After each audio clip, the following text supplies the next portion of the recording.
En este webinar de hoy vamos a ocuparnos de los riesgos de las nuevas tecnologías para la salud mental infanto-juvenil. Decían, ya era hora que fueran ustedes ocupándose de este tema. Bien, pues viene cargadito de manzanas, cargadito de contenidos y yo creo que vamos a aprender muchas cosas que nos pueden ser útiles de cara al mañana. Antes de comenzar lo de siempre, recordar que esta campaña de Recurra Ginso tiene un nombre que ya todos conocemos, Una mente sana empieza en la infancia y va un poquito más allá, que es intentar normalizar aquello de acudir al psicólogo y concienciar sobre la importancia de cuidar tanto el cuerpo como la mente de los más pequeños, de los adolescentes, es decir, prevenir en la medida de lo posible desde la infancia, evitando así males mayores. Este webinar, digo, lo vamos a centrar en esas nuevas tecnologías y las redes sociales, en la población infanto-juvenil. También vamos a ocuparnos de la importancia de educar digitalmente a los más jóvenes en el marco de una sociedad que podemos denominar hiperconectada. En el anterior webinar, bromeaba antes con Cristina, a la que aprovecho para mandar un abrazo fuerte, y con Alicia, alma mater de todos estos milagros que hacemos cada día en Recurra Ginso, que en anteriores webinares hablábamos de otras cosas, pero siempre con ese lema, que la mente sana empieza precisamente en la infancia. Cuando se acabe el webinar, que vamos apretaditos, no hemos terminado y además el chat está abierto durante el desarrollo del mismo, ya lo saben los que son habituales, nuestros ponentes van contestando incluso sobre la marcha, yo intento trasladarles una buena parte de las preguntas que se producen y con ello vamos despacito pero caminando para intentar llegar al final. Así que sin más dilación, voy a mirar la hora para no retrasarme, 5 de la tarde, 32 minutos, vamos a ir a la presentación del bloque número 1. Dirán ustedes, hombre, hablar de alfabetización digital para menores, ellos que son nativos digitales, y para familias, bueno, lo plantearemos ahora, porque tenemos a Jesús Villanueva, que es psicólogo sanitario y subdirector de la clínica Recurra Ginso, quien va a dedicar esta primera ponencia, los padres ante el reto de educar en las nuevas tecnologías, a aportar estrategias de apoyo psicoeducativo muy importantes, precisamente para que el entorno familiar resuelva también este desafío, pero que lo haga con el asesoramiento adecuado. Que a veces nos creemos que lo sabemos todos y que lo sabemos todos los padres, pero eso no es verdad. Todo tampoco lo sabemos. Don Jesús Villanueva, muy buenas tardes. Creo que le tengo por Madrid a don Jesús en algún punto probablemente de las instalaciones de Recurra Ginso. Y también vamos a coincidir en esta primera mesa. Don Jesús, ¿qué tal? ¿Cómo está? Buenas tardes, encantado, Constantino. Un placer saludarle, como siempre, se le ve muy bien, espléndido, con esa sonrisa, que no falte. Permítame que salude a Adrián Aguayo, que es trabajador social y coordinador del proyecto Te Pongo un Reto, Redes con Corazón de la Fundación Gestión y Participación Social, que luego nos dedicará su ponencia a las TIC, ese nuevo contexto de socialización en la infancia y adolescencia, los usos, pero cuidado, Adrián, también los riesgos. Es decir, vamos a intentar centrar todo en qué pasa. Pero vamos con Jesús Villanueva, esos padres ante el reto de educar en las nuevas tecnologías. Así que, don Jesús, nos vamos Adrián y yo, es su turno. Bueno, muchas gracias, Constantino. Lo primero, agradecer a Recurra Ginso por permitirme hacer lo que hago en mi día a día, cómo me permite trabajar con familias y con menores y también poder hacer prevención, como en el caso de la guía que he elaborado junto a Irene Bayo y a Javier Urra, encargada por la Comunidad de Madrid, que para mí ha sido un placer, un orgullo y una satisfacción poder participar en la webinar y poderla mostrar. Es esta guía. Vamos a tener siempre el enlace para poderla descargar gratuitamente de la página de la Comunidad de Madrid y es una guía diseñada específicamente para los padres, para poderles ayudar y acompañar en este reto de educar en las nuevas tecnologías. Es muy importante que deje claro las tres partes que quiero que no se os olviden. Vamos a empezar la ponencia por el final, por el resumen, por los 3 puntos más importantes. Lo primero, como padres, como educadores, profesores, madres, monitoras, padres y madres siempre tienen la misma preocupación y para mí es clave que se les quede hoy la idea de que tenemos que asumir nuestra responsabilidad. Responsabilidad como adultos referentes y como educadores de los menores a nuestro cargo. Es verdad que el colegio tiene una parte de responsabilidad, la familia tiene una parte de responsabilidad, pero cada adulto tiene que hacerse cargo de la suya. La siguiente, la principal herramienta, a lo largo de la guía lo repetimos muchas veces y a lo largo de esta webinar seguro que aparece, la clave es el acompañamiento. Acompañamiento, supervisión y control, que poco a poco tiene que ser decreciente dependiendo de la edad y el grado de madurez que muestren nuestros menores. Niños y niñas que se van haciendo adolescentes y que requieren poco a poco que reduzcamos el nivel de control y supervisión, pero cuando vemos que son capaces de desarrollarse adecuadamente.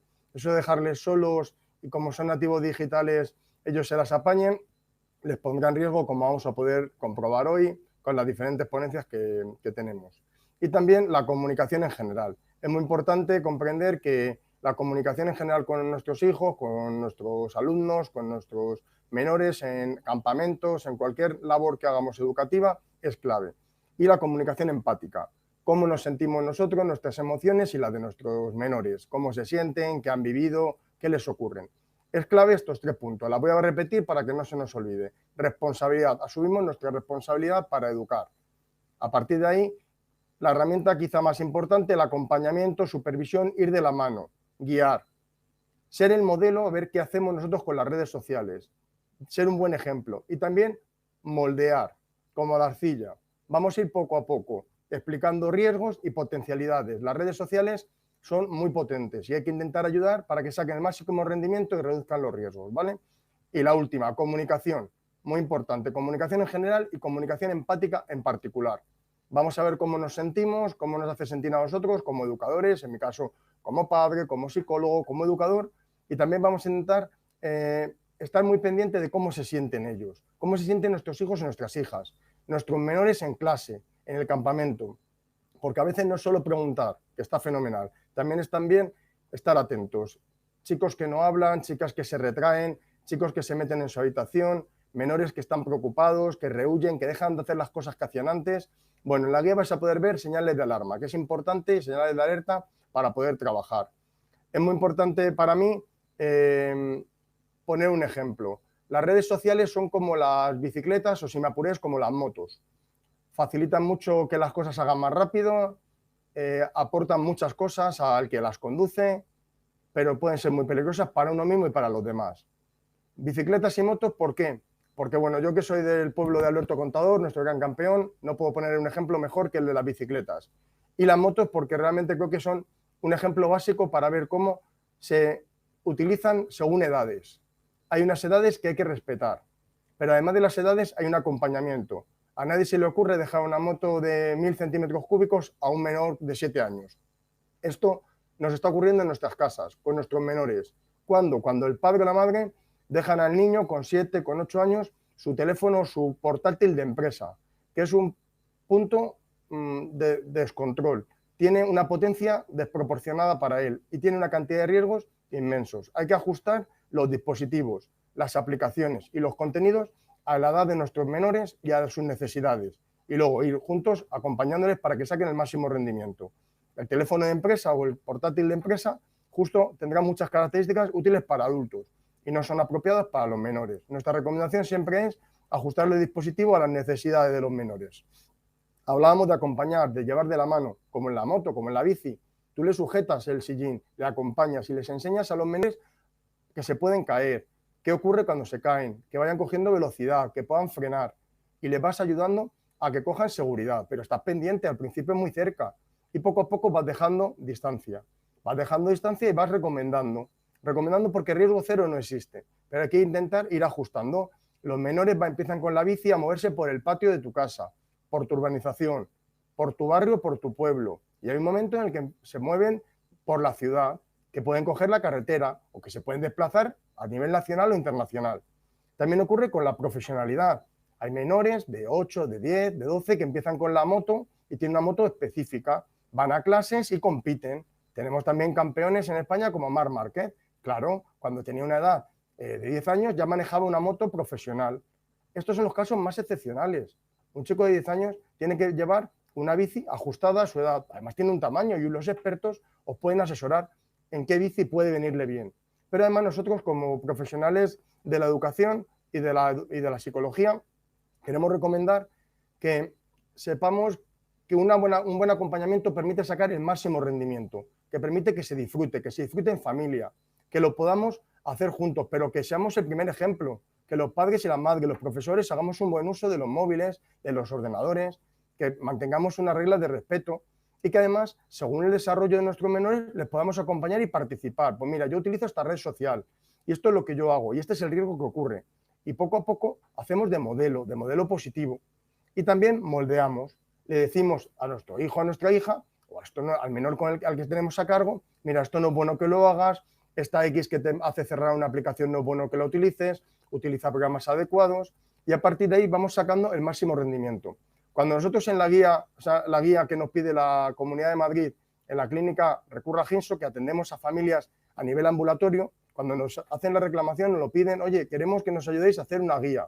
Y nos dice la Comunidad de Madrid, contamos con Javier Urra, referente en salud mental infanto-juvenil, nos ayuda Irene Bayo, psicóloga y ayudante de Javier, y yo mismo, y participamos con un equipo completo de la Comunidad de Madrid, con Nikolai Jordanov, el director general de Juventud, con su equipo. Tenemos múltiples reuniones, múltiples consultas de cada una de las áreas que tocamos. ¿Y qué intentamos en esa guía? Pues lo que os contaba, daros todas las herramientas. No me voy a poner a leer la guía porque os recomiendo que la descarguéis y que la leáis como un manual de instrucciones. Permite ir paso a paso hablando de cosas como los riesgos que tiene el ciberacoso, la exposición de la privacidad y la intimidad en la red, los juegos online, qué riesgos y qué posibles adicciones pueden tener, el sexting y la falta de educación sexual en la red.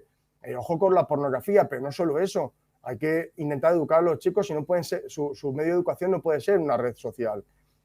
Riesgo de las redes sociales en general. ¿Cuáles son los retos peligrosos que empieza a haber en algunas redes como TikTok?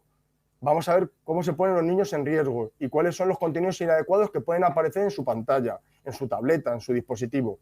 Pero no hablamos solo de esto en la guía. En la guía también damos apoyo y asesoramiento para los padres en otros temas. ¿Qué temas? Como las edades mínimas recomendadas, el uso de los controles parentales, el uso educativo en la red, cómo se utiliza para muchas cosas, los desarrollos. Ponemos un glosario de términos y además hacemos una mención especial a los factores de riesgo y de protección. Veo que está Constantino y voy a cerrar con cosas muy importantes. Varias ideas. La primera, cuando no sé utilizar algo, me ocurre con una bici, una moto o las redes sociales o internet, busco especialistas, me informo. Esto requiere un esfuerzo por parte de los educadores, padres, profesores. Cuando luego tengo cualquier problema y me surge una dificultad, hay que acudir a especialistas. Nosotros he mencionado la clínica de salud mental, también tenemos un centro que atiende a los chavales que ya la atención ambulatoria no es suficiente, intentamos ayudarles. En nuestro centro no hay móviles, no hay redes sociales y se les ayuda a los chicos a relacionarse y a ir poco a poco cogiendo destrezas que a lo mejor no habían aprendido hasta esas edades. Lo más importante es que veamos que hay que pedir ayuda a especialistas. Y aunque lo ha recomendado Constantino al empezar, nuestra página web Una mente sana empieza en la infancia.es tiene material desarrollado por expertos, compañeros y compañeras de Recurra Ginso y colaboradores expertos que nos han ido acompañando durante este año para que podáis descargarlo, profesionales, padres, madres o educadores. Tenemos un teléfono de atención especializada 900-656565, donde siempre psicólogos vamos a atender las necesidades que podáis tener.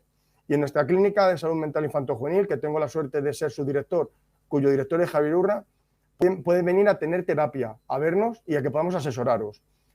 No estáis solos, padres, madres, educadores, os hemos aportado una guía que ha organizado la Comunidad de Madrid, que nos ha pedido desarrollar y la tenéis de forma gratuita. Podéis leerla, podéis consultar y cualquier duda que tengáis, consultar con nosotros. Bueno, con esto inauguro esta webinar que va a hablar de muchos riesgos y de potencialidades. Tengo el gusto de tener unos ponentes y unos compañeros y compañeras excepcionales y para mí es un placer que padres y madres se puedan apuntar y estén tan interesados. Muchísimas gracias, Constantino, y cualquier cosa Muchas estoy para gracias. resolver dudas. Gracias a ti, Jesús, como siempre, y por ajustarte perfectamente al tiempo y dejarnos los mensajes tan claros. Estaba recordando yo ahora cómo se puede empezar sujetando el sillín de la bicicleta de nuestro hijo y cuando le sueltas te da como un gesto así de miedo, ¿no? Que dices, ¿se caerá, no se caerá? Bueno, ahí empieza el auténtico aprendizaje y luego en su pueblo que acaban corriendo en pelotón, que ahí hay carreras ciclistas enormes de Jesús. Don Adrián Aguayo, muy buenas tardes. Es trabajador social, es coordinador del proyecto Te Pongo un Reto, Redes con Corazón de la Fundación Gestión y Participación Social, y les decía antes cuando hablaba con Adrián, buenas tardes Adrián, Hola. que nos íbamos a acercar a las TIC, ese nuevo contexto de socialización en la infancia y adolescencia, usos y riesgos, pero como estamos tirando del sillín y de sujetar a nuestro hijo, ¿no? Al crío, y cuando lo sueltas te da como un vértigo, ¿no? Porque dices, madre mía, se caerá, no se caerá. Pues vamos a ese contexto, ¿no? A ver cómo se pueden articular los mecanismos, y estamos deseando escucharte, así que bienvenido, buenas tardes. Muy bien, nada, pues muchas gracias, Constantino. Y bueno, muchas gracias también a Recurra Ginso por la invitación. Y bueno, es un honor también participar en este webinar junto con el resto de personas y de ponentes, ¿no?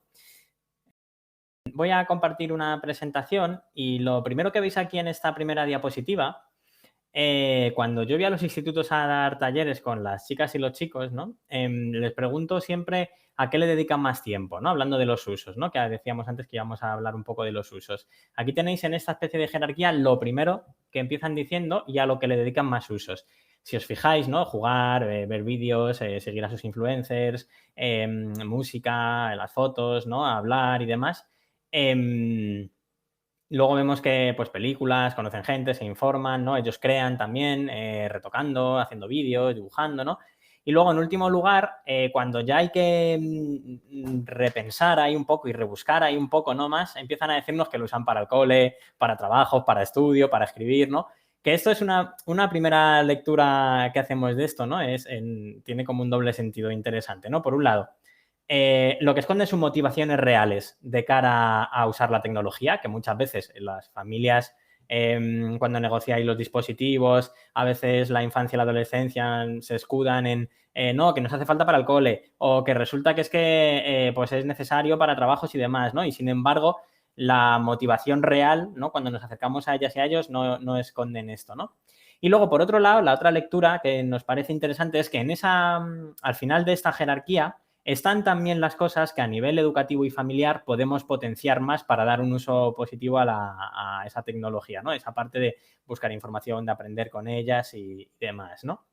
Pero además, si hacemos una lectura un poco más compleja de lo que hay detrás de estos usos, vamos a ver que es que lo que aportan son las necesidades básicas de la infancia y la adolescencia. Las necesidades de reconocimiento a través de conectarse con otras personas, de compartir contenido, ¿no? De mostrarse y de ver cómo son otros, la necesidad de comunicación cuando hablan con amigas, amigos y otras personas, ¿no? La necesidad de aprender, estar enterado de cosas, ¿no? La necesidad de divertirse, ¿no? Y esa necesidad de relación, ¿no? Entonces, está satisfaciendo una necesidad, ¿no? Que siempre ha sido en la infancia y la adolescencia. De hecho, hoy en día podríamos hablar que Internet en general podría ser un nuevo contexto de socialización, porque es un sitio donde uno adquiere valores, hay cultura, ¿no? Se socializa con los demás, es influenciado, también influye a otros, ¿no? Y junto con los tradicionales agentes de socialización que también nos educan, ¿no? Es interesante también conceptualizarlo así porque muchas veces en otros agentes de socialización importantes, ¿no? Como la escuela, las familias muchas veces nos hemos preocupado pues, de cómo van nuestros hijos e hijas, hablar con el profesorado, que hagan los deberes, ¿no? Igual cuando salían a la calle con las amigas y los amigos, ¿no? Pues con quién vas y qué es lo que haces, estate aquí hasta ahora. Sin embargo, no hemos aplicado la misma lógica de supervisión, control y el mismo proceso educativo cuando se socializan online, ¿no? Pues si conocen a todo el mundo en Internet, los juegos, los tiempos que pasan ahí, los usos y demás, ¿no? Puede que hayamos interiorizado un mito, ¿no? Que con esto de que antes decía Jesús de los nativos digitales, pues resulta que ellos son expertos y nosotros no sabemos en este tema, ¿no? Cuando no es verdad. En realidad, hacen de un único tipo de la tecnología relativamente básico, ¿no? Que además está diseñado de una forma muy intuitiva. Así es que la mayoría de lo que hacen es llevar el dedo hasta un icono que hace algo, ¿no? Pero tienen graves carencias de alfabetización informática básica. Y además, por otro lado, el papel principal de las personas educadoras y de las familias no es tanto con el capacitar tecnológicamente, sino educarles en una correcta escala de valores que luego tenga un reflejo en el uso de la tecnología, ¿vale? Se previene más, por ejemplo, el ciberacoso educando en la empatía que conociendo cómo funcionan los aspectos técnicos de las redes sociales, ¿no? O se previenen más las ciberadicciones controlando los tiempos de uso, ¿no? Y que intentando saber jugar a los juegos que ellos y ellas juegan, ¿no? Y luego otro de los grandes mitos que hemos podido interiorizar es que hay una edad en la que el uso pues puede que sea menos arriesgado. Y nos hacemos una pregunta trampa. Oye, ¿cuál es la edad ideal para que mi hijo o mi hija tenga su propio móvil, ¿no? Y esta pregunta nunca va a tener una respuesta, ¿no? Porque está mal planteada. La edad ideal no se mide nunca en años. Es en la que hayamos hablado de los posibles riesgos que hay, ¿no? El ciberacoso, los atentados que hay contra la privacidad, los contenidos nocivos, ¿no? Es la edad en la que hayamos negociado los usos, en la que hayamos puesto normas, en la que hayamos planificado nuestra intervención educativa para poder supervisar la actividad online de nuestra hija o hijo, haber valorado herramientas tipo de control parental, ¿no? En la que hayamos trabajado un poco la comunicación para que podamos aconsejar y que nos cuenten si hay problemas. Y ya cuando hagamos esto, es la edad ideal. Si no lo hemos hecho, esto nos está diciendo qué es lo que tenemos que hacer antes de conceder niveles de autonomía asociados a los usos de la tecnología, ¿no? Un tercer mito que quería traer, ¿no? Es que cuando también trabajamos con las familias, muchas veces son los propios padres, ¿no? Los que sin hacer esto dan, ¿no? Esos niveles de autonomía o los dispositivos a sus propios hijos e hijas, pues con la intención de tenerles controlados, ¿no? Porque empiezan a ser más autónomos también fuera, en la calle, empiezan a ir solos a lo mejor al instituto, ¿no? Empiezan a salir y pensamos que les podemos localizar, que pues si hay algún problema nos van a llamar, ¿no? Cuando esto es relativamente raro, ¿no? Y sin embargo le estamos dando una ventana al mundo. Deberíamos pensar que es una herramienta de descontrol, más que de ofrecer posibilidad de control, ¿no? Entonces hay que pensar que esto no es un regalo vacío de posibilidades, pero que también están asociadas a muchos riesgos que tenemos la necesidad de hacer ese acompañamiento del que también comentaba Jesús, ¿no? Y se ha comentado antes, ¿no? Cuando vamos a los institutos, en el proyecto que antes comentaba Constantino, y las chicas y los chicos o el propio profesorado nos cuentan algunos de los riesgos que están teniendo lugar, ¿no? Pues los principales tienen que ver con contenido nocivo, ¿no? Y ahí veis un poco los contenidos concretos, ¿no? Que pueden tener que ver con la violencia, con pornografía, con estereotipos, ¿no? De todo tipo, contenidos racistas, sexistas, con valores individualistas, captación de bandas, estafas piramidales, ¿no? Hay un punto interesante en todo esto y es que mucho de este contenido no se busca con intención. A lo mejor yo veo un vídeo, he puesto un vídeo en YouTube que me gusta, termina ese vídeo y de forma automática sale otro que el algoritmo de YouTube me muestra porque crea que me interesa, ¿no? TikTok, que es una de las redes sociales que más usa la infancia y la adolescencia, está mostrando constantemente en un carrusel sin fin contenido en base a lo que él cree que no puede interesar. Vemos un vídeo y luego sale otro y otro y otro. Entonces, o abrimos una página y sale publicidad, ¿no? O nos descargamos una aplicación y ahí aparecen mensajes o enlaces y demás. Y gran parte de este contenido es que ni siquiera lo buscamos, está ahí, ¿no? O podemos llegar a él de forma un poco accidental, ¿no? Oye, pues que se acerca el verano, estoy obsesionado con la imagen, quiero una dieta milagro y termino en un grupo de WhatsApp de proanorexia o probulimia y demás, ¿no? Otro de los peligros que estamos viendo son la cantidad de bulos y fake news que circulan por las redes sociales. Información falsa, ¿no? Con alguna intención manipulativa y demás, y que gracias a las posibilidades y al funcionamiento de las redes, pues que se pueden viralizar, ¿no? Las redes sociales nos muestran contenido afín por cómo funcionan los algoritmos, con lo cual me va a mostrar información que yo ya creo y el riesgo de eso es que refuerce ideas o pensamientos, ¿no? Y además los comparta y demás, ¿no? Bueno, otro de los riesgos y que además es interesante, esto se ha trabajado en webinares anteriores de los que habéis organizado aquí desde Recurra a Ginso y los podéis consultar en su página web, que yo me he estado viendo algunos y están muy bien, ¿vale? Entonces yo no voy a profundizar en nada de esto, pero sí que es interesante saber que cuando hablamos de ciberadicciones, pues no va simplemente en el uso. Oye, pues mi hijo o mi hija, resulta que es que usa mucho la tecnología o juega mucho a un juego, ¿no? Pues oye, no. Lo que realmente marca si una persona es adicta o no es la pérdida de control sobre eso y la dependencia, ¿no? Llega un momento en que ni siquiera da placer, sino que se hace por evitar una situación de malestar, ¿no? Y vamos a ir terminando. Otro de los problemas comunes que solemos ver tiene que ver con el ciberacoso, que añade elementos nuevos al acoso tradicional, ¿no? Pero que en realidad ni siquiera hay una frontera clara entre ambas. De hecho, hoy en día cualquier forma de acoso podría fácilmente incluir la parte ciber porque insultamos a alguien y lo grabamos y luego lo distribuimos, o donde antes había simplemente una paliza, ahora lo grabo y luego lo comparto por un grupo de WhatsApp y demás, ¿no? Terminamos muy brevemente con lo que considero que podría ser el papel de las familias, que básicamente es establecer normas y límites, fomentar una buena comunicación y confianza para aconsejar y que nos cuenten problemas, tener un mínimo de formación sobre estos temas con una cultura digital básica, ¿vale? No nos hace falta ser expertos y sobre todo dar ejemplo.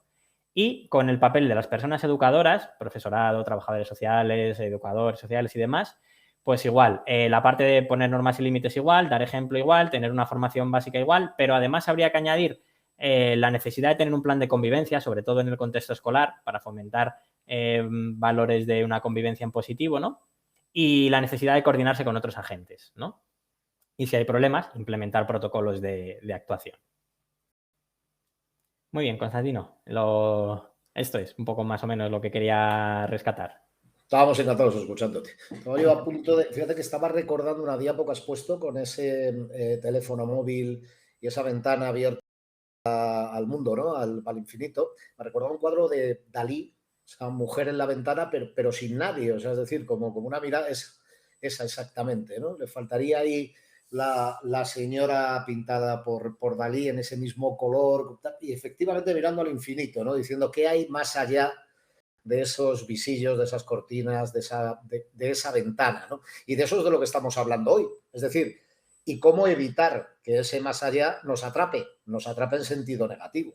Entiendo perfectamente, ¿no? Es una buena metáfora, porque una de las cosas que vemos cuando trabajamos con las chicas y los chicos jóvenes es que las pantallas dificultan la empatía, cosas que no harían cara a cara y desde la presencialidad lo hacen en lo online, ¿no? Y es verdad que no falta esa figura, ¿no? Porque a través de las pantallas esa menor sensación de riesgo y esa menor empatía nos hace que podamos meter la pata, ¿no? En cosas que no lo haríamos presencialmente. No, pero me ha recordado eso. No digo que sea, yo no soy un experto como ustedes, pero me ha recordado eso y las dificultades que puede haber allá después de eso. Don Jesús Villanueva, ¿está usted por ahí o se nos ha marchado? Seguro que le tenemos, pero tenemos preguntas aquí en el chat.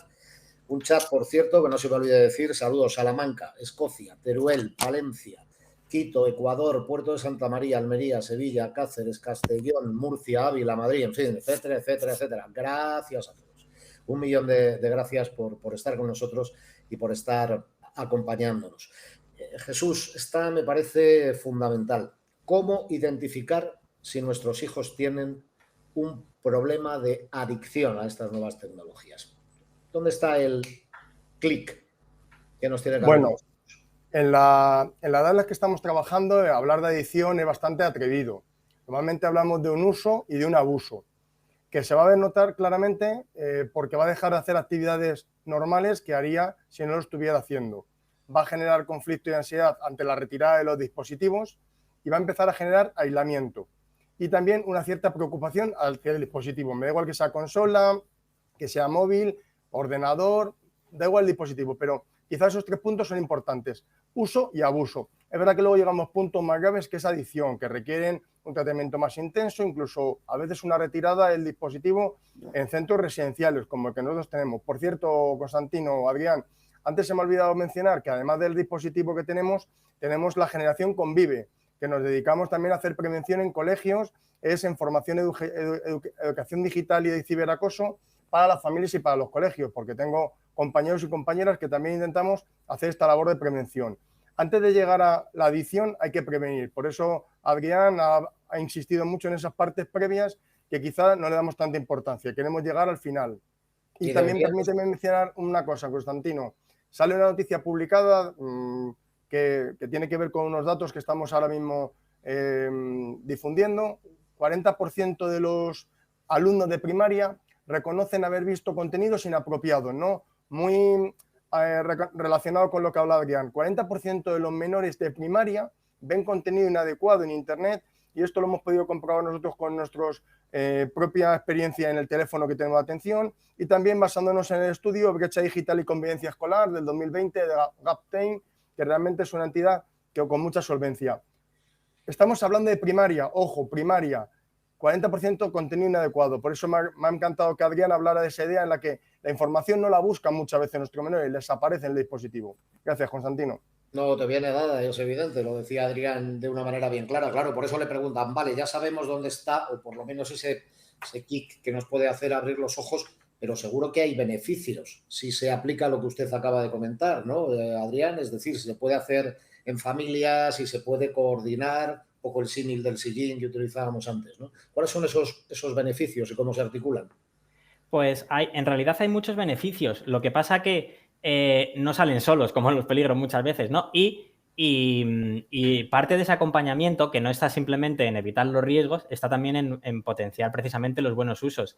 Y hay muy buen contenido en Internet de cómo hacer cosas de, yo qué sé, ¿no? De contenido educativo, apoyo escolar, cosas que a lo mejor en difícil son de cosas que se trabajan difícilmente en casa, ¿no? Que tienen que ver con educación sexual. Entonces, hay todo un colectivo enorme de influencers alternativos que trabajan también ese tipo de cosas, ¿no? Entonces, el dar a mostrar ese tipo de contenido, oye, que sí, que muy bien los influencers estos de los videojuegos, pero que mírate también a esta chica o a este chico que está desmontando no sé qué bulos o que resulta que hace ciencia de una forma muy divulgativa para jóvenes, ¿no? O que cuestiona determinadas cosas, ¿no? O que nos educan determinados valores, ¿no? Entonces, también está en mostrar esa parte, ¿no? Y sí, dime, Constantino. No, porque al hilo de lo que estabas comentando, no sé si Jesús antes lo dejaba entrever, ¿no? Pero ver un poco si que seamos conscientes también que hay otras actividades, ¿no? Antes lo decías en los centros, en Bicentro, en el que yo dirijo, Recurra, Ginso, es decir, no hay móviles, no hay tablets, y sin embargo, los chavales sobreviven. Sobreviven y se desarrollan, y a veces se desarrollan mucho mejor. Y hay que salir con los chicos de campamento, que nosotros hacemos campamentos, y hay que ayudarles a conocer la naturaleza y a tocar a los animales. Y hay un montón de usos muy adecuados. Hay un montón de gente promoviendo actividades gratuitas formativas en Internet, cursos formativos de casi cualquier área. Pero hay que acompañar a nuestros hijos, hay que estar con ellos y disfrutarlos, hay que ser buen modelo. Antes de educar a un hijo, a una hija o a un alumnado, como padre, como profesor, como madre, pregúntate qué miras tú en Internet. ¿Qué uso haces tú? Porque a lo mejor el que no hace un uso adecuado eres tú, entonces estamos pidiendo a los chicos cosas que no hacemos nosotros. Entonces, bueno, hay que asumir nuestra responsabilidad para cambiar y buscar usos adecuados, ver estrellas, hacer viajes. El Prado muestra un montón de cuadros gratuitos. Vamos a acompañar a los chicos en actividades positivas porque es la mejor forma de prevención y de potenciar un buen uso. No es solo evitar los riesgos, sino potenciar los buenos usos. Acaba de escribir citando a Adrián Aguayo en esa intervención. Muy rápido, pero ¿cómo contribuyen las TIC a ese aprendizaje? Siquiera sean dos titulares, Adrián, y cambiamos de tercio. Pues fundamentalmente con una mayor interacción, porque a través de la tecnología uno participa más, implica más, ¿no? Y por otro lado, con una mayor motivación gracias a las posibilidades de ludificación o de gamificación que nos pueden ofrecer, ¿no? Para algunos procesos que de otra forma podrían ser más pesados y demás, ¿no? Y al mismo tiempo, sin renunciar a la conciencia crítica que hay que aplicar un poco sobre todo proceso tecnológico para que no nos pensemos que es neutro, que la tecnología no es nunca neutra, ¿no? Ni depende solo de su uso, como muchas veces se dice, ¿no? Entonces, un poco articulando todo esto, yo creo. Adrián, Jesús, Adrián, tanto monta. Nos vemos pronto. Besito, gracias. Porque Gracias. nosotros vamos a seguir caminando en este webinar con Recurra Ginso de su mano. Voy a hacer la palabra a Luis Martín, que seguro que lo tenemos ya por ahí preparado, director de Deep Digital Business en Llorente y Cuenca. Va a analizar la huella digital que van dejando los jóvenes y las consecuencias que la identidad digital supone para el presente, también para el futuro de niños y adolescentes. Don Luis, muy buenas tardes.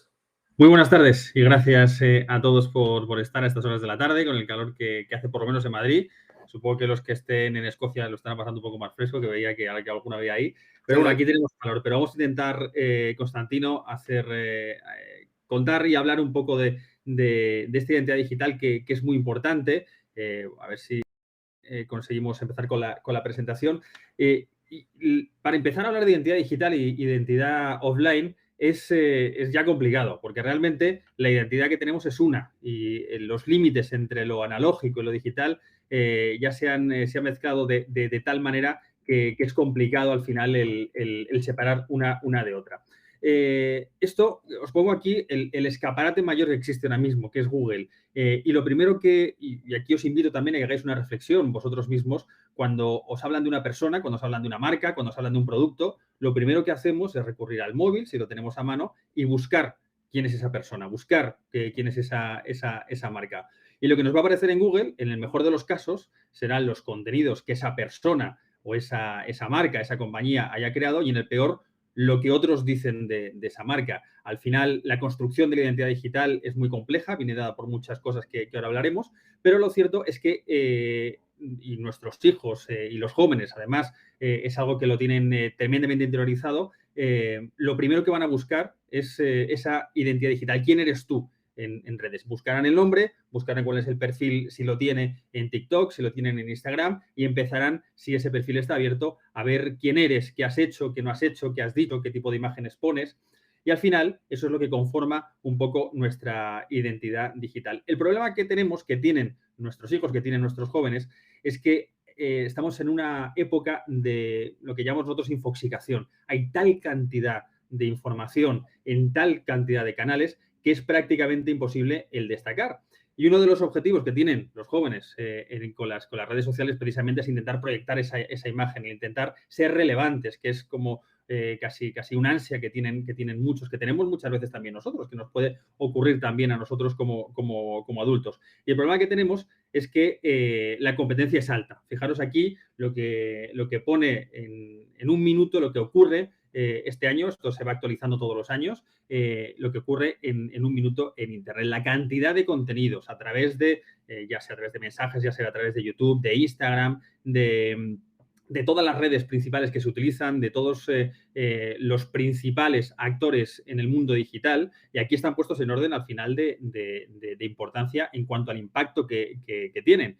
¿Qué ocurre? Ser relevante dentro de este marasmo de información, de este marasmo de contenidos, hace que muchas veces se traspasen límites, que ante esa necesidad que decía de ser relevante, de aparecer por encima, de impactar en sus iguales, pues se convierten y como digo, conseguimos que los límites se desdibujen. ¿Pero qué es la identidad digital? Y vuelvo un poco al principio. Al final lo definimos como ese conjunto diferenciadores de rasgos que definen ya sea una persona, ya sea una marca o ya sea una comunidad y que les caracterizan. Al final son tres, y esto es simplificándolo mucho, pero para que nos podamos entender los elementos. El primero de ellos es lo que soy yo realmente, ¿vale? Lo que forma parte de mi personalidad real, lo que los otros ven sobre esa personalidad y luego la imagen que estoy proyectando yo, que como podemos imaginar, pues hay mucha diferencia entre lo que soy realmente y la imagen que nuestros jóvenes, por ejemplo, intentan proyectar. Y digamos que en la conjunción entre las tres esferas es lo que va a marcar esa identidad digital. ¿Pero qué conforma esa identidad digital? Bueno, pues lo conforma los contenidos y la información. Lo que decimos en redes, las redes en las que estamos, que es muy importante también, no es, el hecho de que estés o no estés en TikTok, ya de entrada puede decir algo de ti. El hecho de que participes de una manera constante, que estés produciendo contenido, subiendo vídeos de una manera constante, está diciendo cosas sobre ti. Por eso aquí he ponido lo de dónde lo decimos. ¿Cómo lo decimos? El lenguaje que utilizamos. ¿Cuáles son los términos con los que nos estamos intentando expresarnos? Al final, la ortografía, el tono, el estilo, el lenguaje, todo esto está diciendo muchísimas cosas sobre quiénes somos, sobre qué es lo que somos realmente. ¿Con quién nos estamos relacionando? Al final, el grupo, digamos, de personas con las que estamos interactuando en Internet también dice mucho sobre quiénes somos, sobre quién queremos ser, con quién realmente luego nos responde. Y la información que muchas veces, sin ser conscientes de que le estamos dando, estamos realmente aportando a Internet, ya sea de una manera activa con nuestra descripción, con nuestra biografía, con los enlaces que estamos poniendo, con el tipo de imagen, con los tipos de vídeos que hacemos, con los contactos a los que seguimos, pero luego, y esto es una cosa que muchas veces no somos conscientes, que nuestros hijos y los jóvenes no son en absoluto conscientes, las horas, por ejemplo, a las que estamos entrando, la hora a la que estás colocando ese post, la hora a la que estás respondiendo ese vídeo, todo queda registrado. Y ahora hablaremos cuál es el impacto de esa información y qué es lo que puede ocurrir con ella.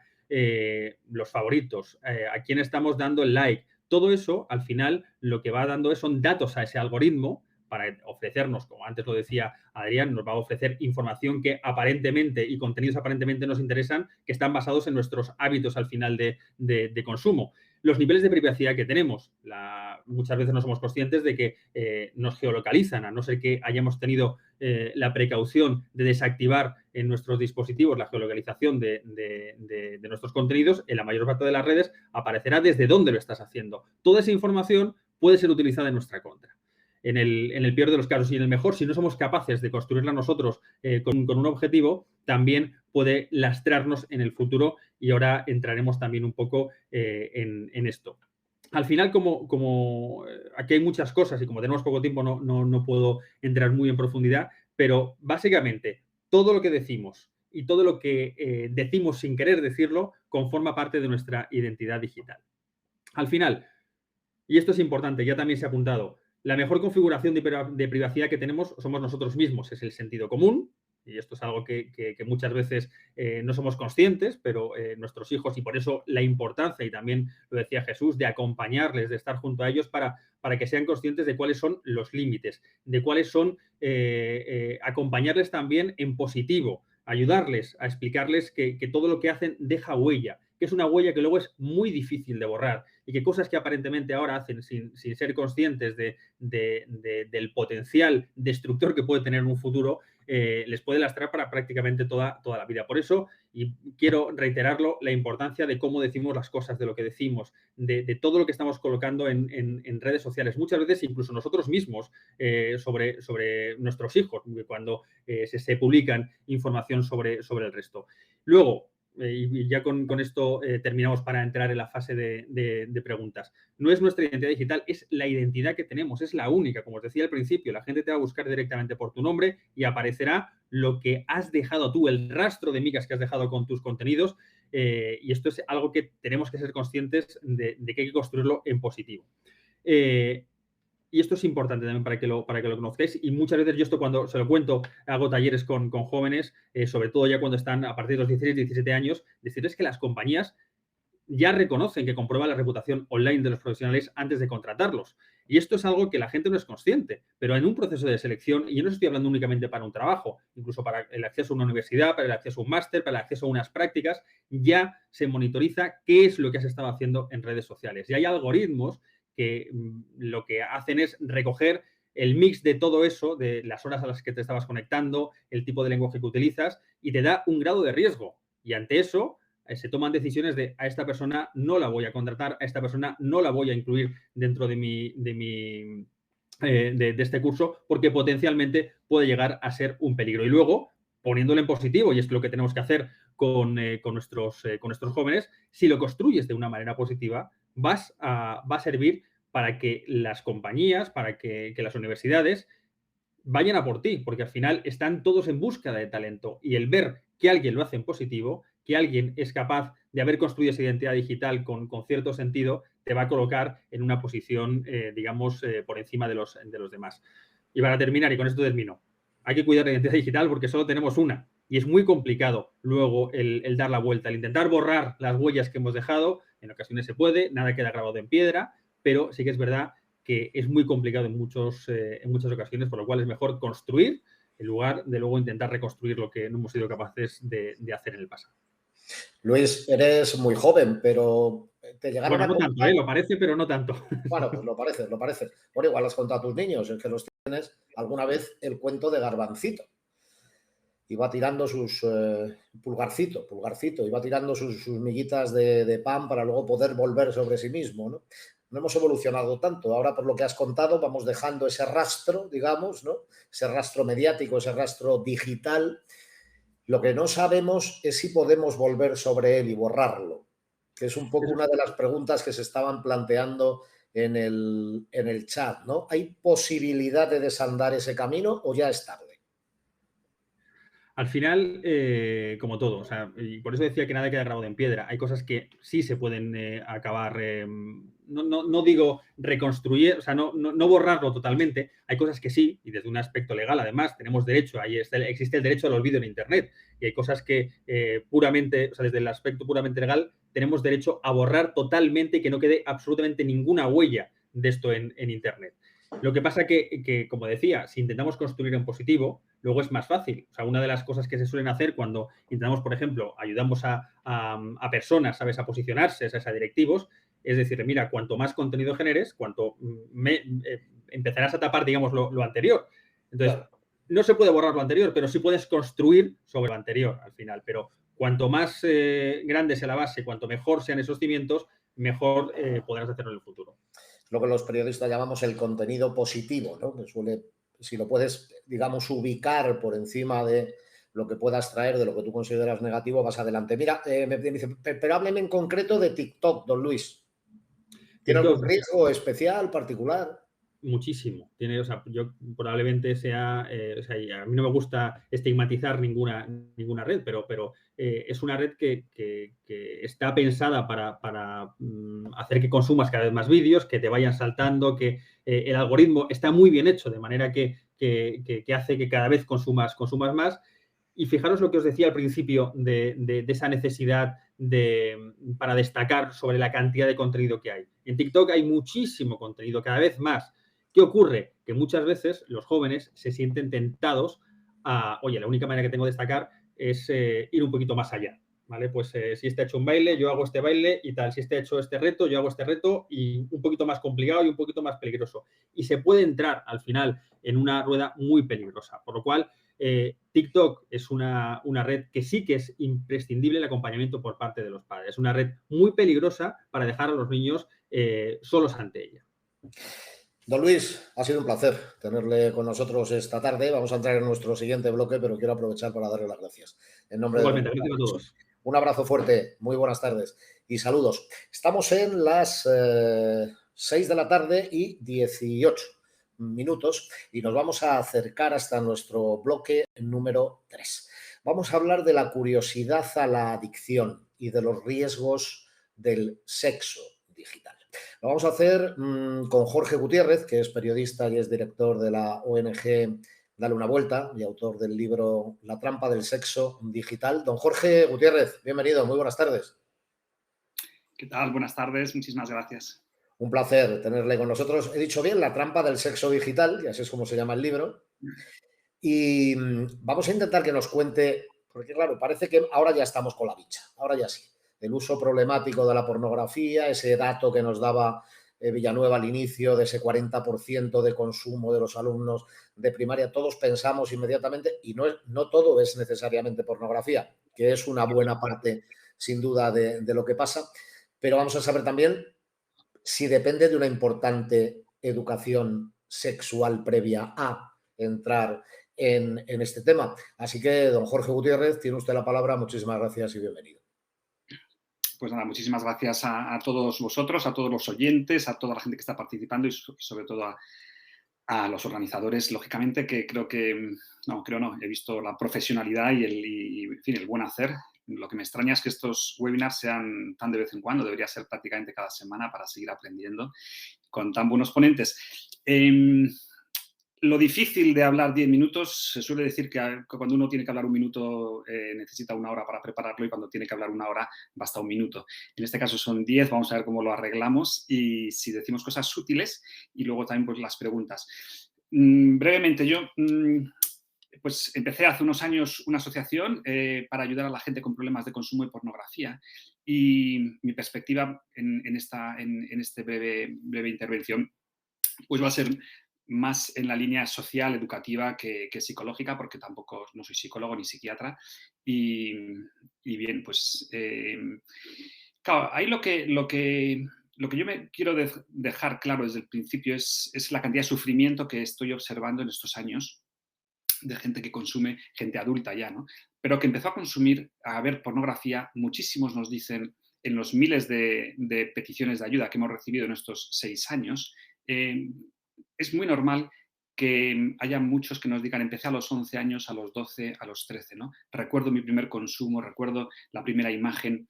Creo que esto es muy importante, recordarlo, hacer ver que aunque no haya adicción en estos años, porque no es fácil y necesita un tiempo para que haya propiamente una adicción o un uso realmente problemático de consumo.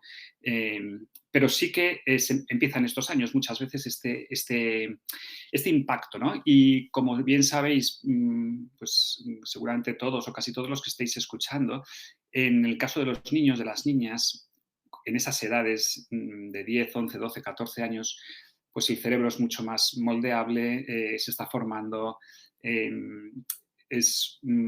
la capacidad de reflexión es menor, la impulsividad es mayor, etcétera, etcétera, ¿no?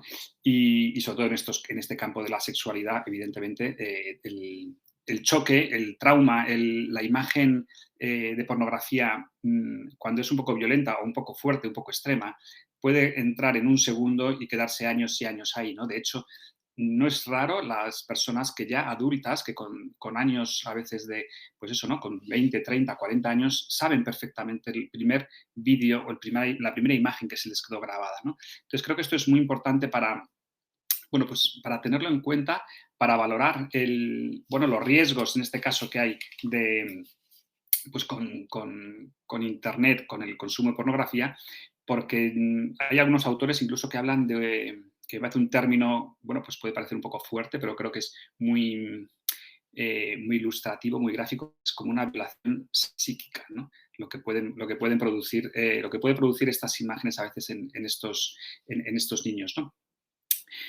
Bien, creo que la pornografía, sabemos que cualquier contenido erótico sexual hoy día en Internet es cada vez más atractiva, más interactiva, más inmersiva, todo lo que tenga que ver con mejor calidad de imagen, con proximidad, bueno, pues creo que esto es importante de tener en cuenta para prevenir, ¿no? Sobre todo para prevenir.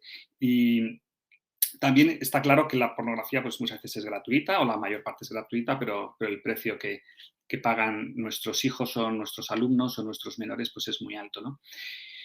Bien, yo quería centrarme en esta intervención breve en 4 ideas, a ver si consigo explicar la importancia, como 4 pilares, me parece a mí, claves o 4 claves para navegar con éxito en estas aguas turbulentas que nos ha tocado vivir, que son maravillosas, que tienen muchas oportunidades, pero que también hay que saber educar, ¿no? Y a mí me parece que hay cuatro inputs o 4 puntos en los que apoyarse que me parece interesante desarrollar. Uno es, sobre todo en estos temas de Internet y de nuevas tecnologías, ¿no? Bueno, nuevas tecnologías no me gusta decir porque ya no son tan nuevas, son viejísimas, pero bueno, se sigue llamando nuevas tecnologías y es verdad, en parte siempre son nuevas, ¿no?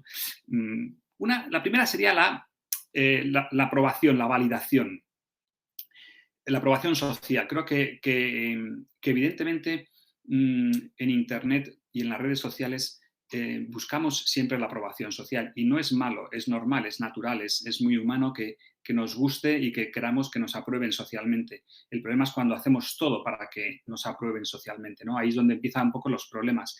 Pero creo que hay que saber educar en esos límites, en ese exagerado gusto por gustar, ¿no? Por ser aprobado socialmente. En Instagram se ve pues, continuamente, ¿no? Con esas imágenes, con esos selfies cada vez también a veces incluso más sexualizados, ¿no? Pero con esa importancia de una aprobación a veces excesiva, ¿no? Si tengo muchos likes, me gusta y es un motivo para publicar más. Si tengo pocos likes, es otro motivo también para publicar mejor y más, ¿no? Entonces, siempre uno tiene que estar a veces como con sensación de gustar y de aprobar y de sentirse aprobado, ¿no? Y al final, pues poner imágenes, como se suele decir a veces, con un poco tienes un poco de cara en mi filtro, ¿no? Bueno, pues se puede llegar a situaciones así de tontas, ¿no? De usar excesivos filtros. Bueno, el tema de la aprobación social creo que es muy, muy interesante saber hasta dónde y saber educarla y enseñarla, ¿no? Sin extrañarse también, que a todos nos gusta ser. Creo que el gran peligro de las redes sociales al final es el ego y la envidia y la búsqueda de gustarse, ¿no? Luego otro pilar básico, o otra clave para navegar con éxito hoy día es, sobre todo en temas de pornografía, de sexualidad en general, es la intimidad, ¿no? Creo que es un valor un poco olvidado o completamente olvidado en nuestra sociedad, es la importancia que tiene educar y explicar y saber que la intimidad es un, bueno, pues es un pequeño tesoro, o un gran tesoro, mejor dicho, que tenemos los hombres, las mujeres y que damos y que entregamos a quien queremos, ¿no? A quien valoramos, a quien estimamos, no a todo el mundo, a todas horas, ¿no? Y me parece que eso, se ha hablado ya varias veces de TikTok, no me resisto a seguir en esta línea porque creo que es una red muy interesante y tremendamente adictiva. Creo que no hay otra que es como una cascada de sensaciones y un casting continuo de imágenes y de posibilidades. Pero claro, también, como ha dicho antes Luis, ¿no? Me parece que hay lo exagerado, a veces lo salvaje, el comentario atrevido y sexual, cuanto más destaque en ese sentido, pues más éxito voy a tener.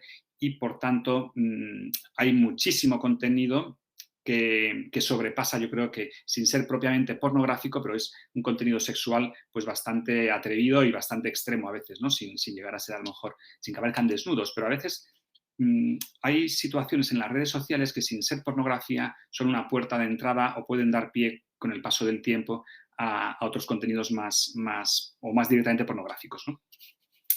Bien, la tercera punto clave, digamos, para mí sería hablar un poquito de autocontrol. Creo que también es otro término, otro concepto que hoy día, si queremos educar bien, hay que educar también en el autocontrol o en la voluntad de nuestros hijos, de nuestros alumnos. Porque al final te das cuenta que queramos o no, a no ser que eduquemos a nuestros hijos fuera de la tecnología, como el otro día aparecía una noticia en un diario nacional que me hizo gracia, me pareció interesante y que cada familia educa como quiere a sus hijos, ¿no? Con más o menos tecnología. Pero bueno, esta familia decía que pretendían que durante hasta los 18 años sus hijos no iban a tener ningún acceso a la tecnología. Bueno, no sé si eso es posible o no, yo creo que lo normal es que no sea posible y no sé si recomendable, pero bueno, que ese autocontrol al final, en la vida digital hoy día, una buena parte del día es decidir si hago clic o no hago clic. Esta es la gran decisión muchas veces en cada persona, en nosotros mismos, ¿no? Y por eso la economía de la atención, saber que las pequeñas decisiones importan, saber retrasar pequeñas gratificaciones. Por ejemplo, en los niños más pequeños que les gustan más pues, YouTube o los videojuegos, que estamos en la edad de oro de los videojuegos, pues saber educar bien en el uso y en el consumo de esos, pues de los videojuegos y de YouTube que quizá antes de las redes sociales pues vienen este tipo de entretenimientos, ¿no? Y luego, por último, la autoestima. Quería decir simplemente que la autoestima también parece un concepto clave para las redes, ¿no? Sobre todo para esa exposición de tu cuerpo, esa exposición de de lo que haces, saber explicar que los comentarios negativos no pueden hundir, saber torear situaciones difíciles, saber que lo que hace bueno o hermoso a tu cuerpo es que es único y saber explicar y, en fin, todas estas cosas de la imagen, de la importancia muy relativa de la imagen. Creo que es bueno hablar mucho porque al final estamos en un mundo de la imagen y por tanto o sabemos contrarrestar o sabemos dar otro tipo de argumentos o es difícil salir de este bucle, ¿no? En fin, acabo con una frase que ya Constantino está ahí acechándome, con una frase que a mí me gusta, que es esta de que hay que preparar a nuestros, ¿cómo es? Preparar el camino, preparar a nuestros hijos para el camino y no el camino a nuestros hijos, ¿no? Pues ese saber enseñar, saber que el peligro a veces no es tanto las redes ni la tecla, sino es la propia persona, es es el ambiente que nosotros procuramos dar en casa, en la escuela, en general en la vida misma, ¿no? Y me quedan más cosas, pero bueno, es la hora.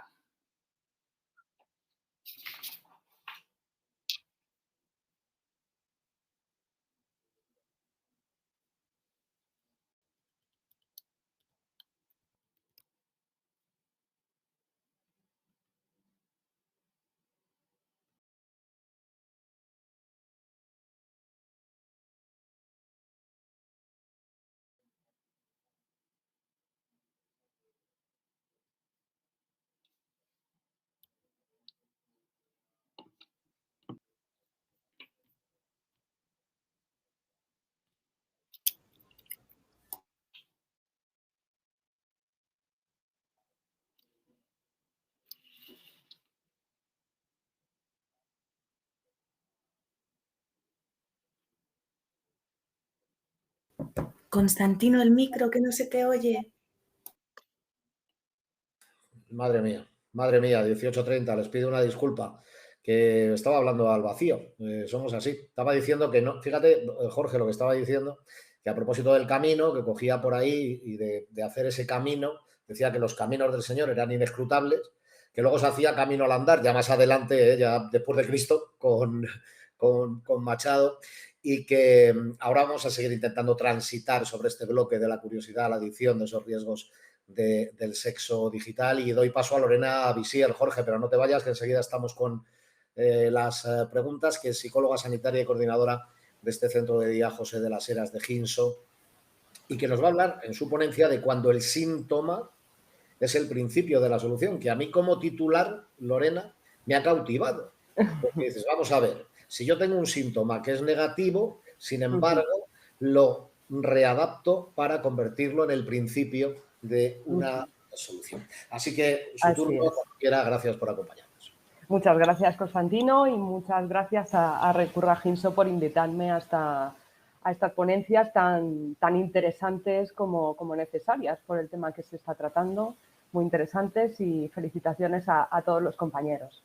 Bueno, pues efectivamente he querido elegir este titular porque a veces el síntoma es aquello que nos está preocupando, aquello que se sitúa, yendo a la metáfora de la punta del iceberg, aquello que es visible, ¿no? Y es lo que nos escandaliza o lo que nos preocupa a priori, pero no deja de ser únicamente la parte visible de todo lo que subyace después. Entonces, de alguna manera he querido poner esta metáfora porque el síntoma es el que va a convertir, el que va a hacer posible que de alguna manera yo pueda ver en la familia, el educador, los profesores y sobre todo los padres puedan ver que efectivamente está pasando algo en la vida del joven, del menor.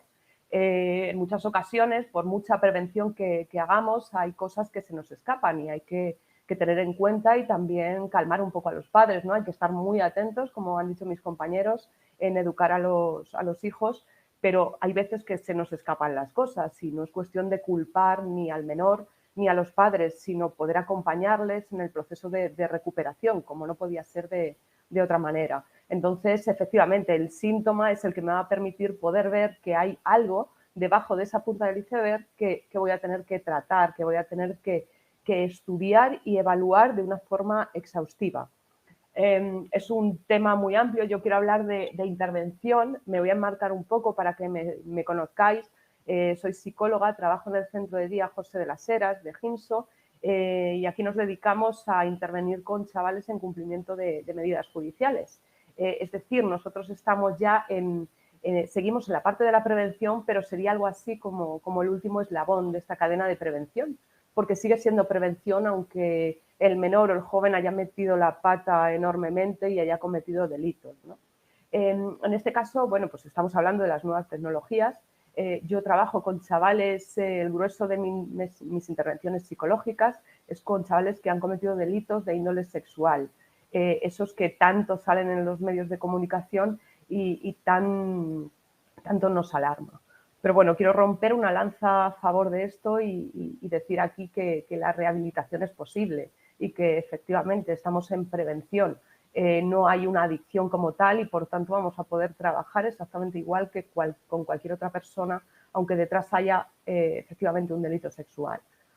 Por enmarcar un poco esto, dentro de los delitos relacionados con las nuevas tecnologías se está viendo ahora evidentemente bastante más que hace unos años, y en cuanto a los delitos sexuales, pues puede ser desde vejaciones, intimidación a través de las redes sociales para conseguir material pornográfico de una persona, hasta tenencia y distribución de material pornográfico infantil. Es decir, podemos tener riesgo en que consulte material pornográfico, pero cuando ya es de menores o cuando está haciendo una conducta intimidatoria ya es constitutivo de delito. De hecho, en el Código Penal, tenencia y distribución de material pornográfico infantil está tipificado como delito.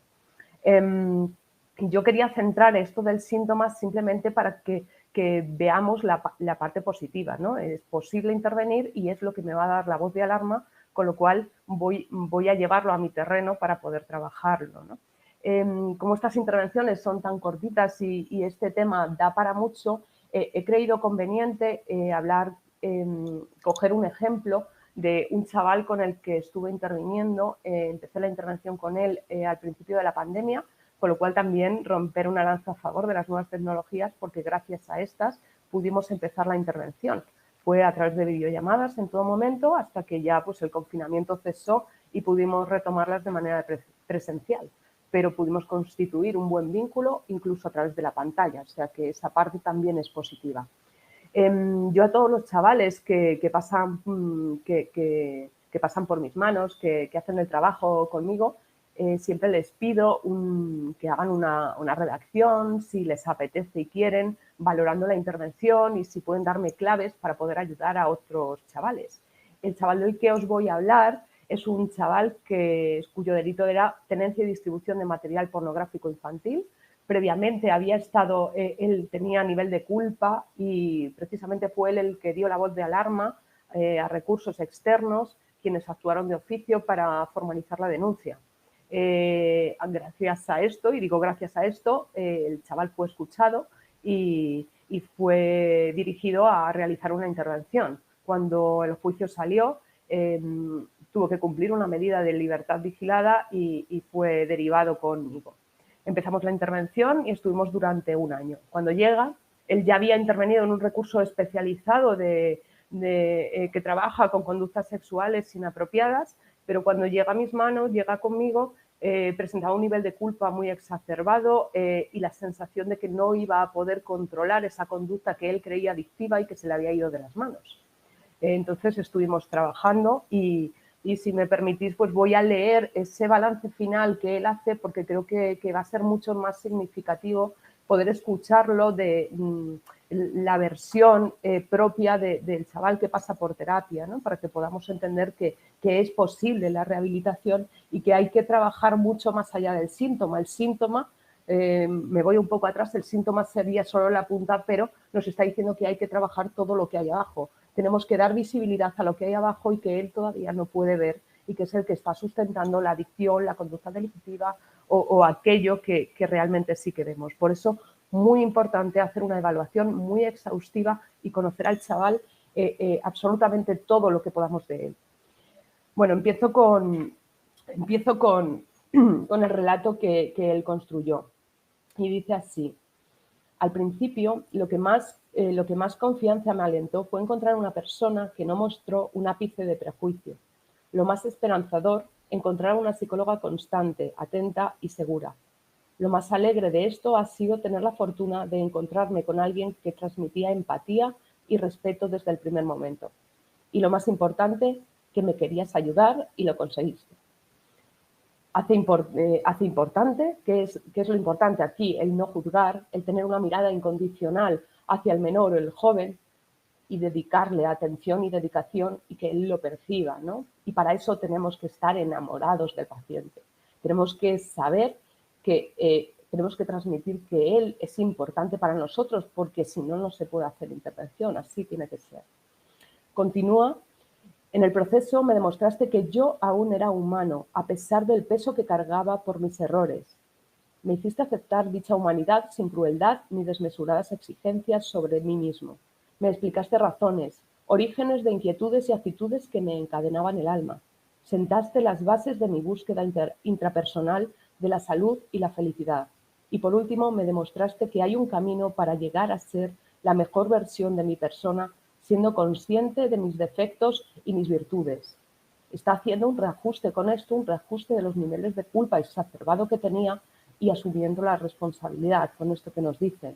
Entonces, va a ser muy importante como claves de intervención que nosotros descubramos cuál es la hipótesis de origen y podamos dosificar en la medida en la que él lo vaya a poder entender, dosificarle para que él finalmente pueda entender por qué lo ha hecho, porque es lo único que a él le va a dar herramientas para no repetir esa conducta, poder eliminar, poder ver qué hay en la raíz, qué es lo que hace que necesite compensarlo con una conducta adictiva al sexo o con cualquier otro síntoma, y a partir de esa raíz, si desmontamos esa raíz, vamos a poder derribar al final esa punta del iceberg, pero desde los cimientos. Continúo. A lo largo de la terapia llegué a puntos bajos que pude superar y alcancé altitudes que nunca pensé que podría haber escalado. Me trataste como a un igual cuando te hablaba de mis peores momentos. Trataste mis peores momentos como una sombra de lo que eran. Y la sombra la conseguiste apartar de forma que no me eclipsara, sino todo lo contrario. Es decir, hay que abordarlo todo, saber todo de él, preguntarlo todo, incluso aquello que más miedo también como terapeutas o como profesionales o como padres y educadores nos puede hacer sentir incómodos, hay que preguntarlo porque el joven necesita poder contarlo para liberarse de eso que tiene dentro. Es importante romper, por tanto, el silencio. Continúo. A pesar de todos los problemas que hubo desde que inició la intervención, diste con la forma de responder el por qué. Todas estas respuestas incidieron en mi corazón como una flecha, dejando ver que en efecto acertaste. Es decir, el acertar no es porque yo sea más o menos lista, sino que hemos hecho una evaluación exhaustiva, como digo, y al final podemos ofrecerle al joven una hipótesis y una explicación que él entiende y hace suya, la identifica como personal, no como algo impuesto que yo le digo que es así. De hecho, es muy importante, yo cuando intervengo siempre digo, yo estoy sintiendo que esto puede estar relacionado con esto que tú viviste en la infancia, por ejemplo, ¿cómo lo sientes tú? Y entonces él es cuando puede empezar a reflexionar y partir de ahí para encontrarle cuál es el sentido. No me queda mucho para el relato, continúo. Y dice, llorar acompañado al final me hizo feliz. Sonreír estando a solas al final dejó de ser raro en mí. Y por el esfuerzo que hiciste para terminar el puzzle de mi cabeza, me hiciste liberar, comprender y verbalizar sentimientos. Unos sentimientos que siendo tristeza, alegría, rabia o calma, me enseñaron que puedo ser yo mismo, sano y pleno. Hay que conocer su historia, hay que ayudarle a narrarla de una forma integradora y que le dé sentido a lo vivido. Y, por supuesto, hacer un trabajo muy exhaustivo en inteligencia emocional para que él pueda identificar qué emociones hay ahí, aceptarlas y poder reajustarlas y entender este lenguaje emocional. Permitirse las emociones, como digo, sin juzgarlas y poder hacer esa traducción, ¿no?, que es tan necesaria. Luego finalmente termina y dice, quiero que te sientas motivada. Ahí pues me echa flores a mí. Dice, quiero que te sientas motivada a seguir desarrollando tus obvias actitudes con el prójimo. Quiero que sepas que ahora hay una persona más en el mundo a la que has animado a mejorar con sus propios recursos, con los suyos, no con los que yo le impongo. Quiero que corras la suerte que yo he tenido contigo. Quiero agradecerte con todo mi corazón por el paso que he dado hacia el horizonte, Lorena. Cuídate mucho y gracias por todo. Espero que esta valoración te ayude y compense al menos una parte ínfima de la gran deuda que tengo contigo y con el mundo. Con esto, el chaval nos está diciendo que ha asumido, que tiene un locus de control, el locus de control es interno. Ya dice mejorar con mis propios recursos. Es decir, como puntada final, lo que me gustaría decir es que no vayamos a dar estrategias antes de tiempo, porque si damos las estrategias corremos el riesgo de que el menor o el joven o la persona que está en nuestras manos que vea que son de manual y no estén adaptadas para ella. La clave sería dar las estrategias cuando el chaval ya ha comprendido por qué realiza lo que realiza. Y como resumen, bueno, pues hacer una exhaustiva evaluación, preguntar por todo y poder sostenerlo adecuadamente, no juzgar. El síntoma no tiene que ser la identidad del chaval, sino todo lo contrario. Tenemos que ver la identidad del chaval de manera integrada y el síntoma es solo una conducta desadaptada que cometió en un momento dado. Trabajar en inteligencia emocional y hacer al joven agente activo de su proceso. Y como último, ya no podemos tratar mucho más, implicar a las familias. La mirada de la familia va a ser fundamental. Romper el silencio en la familia va a ser fundamental y clave en la intervención con estos chavales. Bueno, Lorena, una de las claves venía con la pregunta inicial, ¿no?, que era identificar el síntoma, generar las herramientas necesarias, encontrar la solución para el objetivo final que le acabas de contar, ¿no?, que es la reinserción con sus propias herramientas. Con sus propios recursos. Con sus propias herramientas. Como me voy a ir no te vayas, Lorena, pero voy a volver a a Jorge un instante, que le tenía por ahí con alguna pregunta pendiente, sí aprovecho para repreguntarte a ti en torno a una de ellas, porque me ha parecido que has afirmado que profesionalmente tienes que estar, entiendo que profesionalmente, enamorada de tu paciente. Me ha parecido escuchar la información de al final esto es porque te enamoras de tu paciente. Efectivamente, cuando tenemos a un paciente, a una persona que queremos ayudar, vamos a encontrar que hay partes de su historia que son muy oscuras y son muy difíciles de sostener. Cuando un joven me cuenta cosas que en realidad catalogaríamos como barbaridades, ¿no? A nivel sexual. Os he dicho que intervengo con chavales con delitos de índole sexual, entonces muchas cosas de las que me cuentan son cosas difíciles de sostener. Entonces, la persona que está delante, el terapeuta, el educador o papá y mamá, tienen que poder sostener eso sin juzgarle y sabiendo y sintiendo el chico, haciéndole sentir que vas a estar ahí. O sea, que el enamorarte del paciente significa que tú realmente crees en que es posible el cambio y eso al final el chaval, el joven o incluso el adulto lo percibe y va a ser clave de éxito con total seguridad. Es el vínculo lo que cura.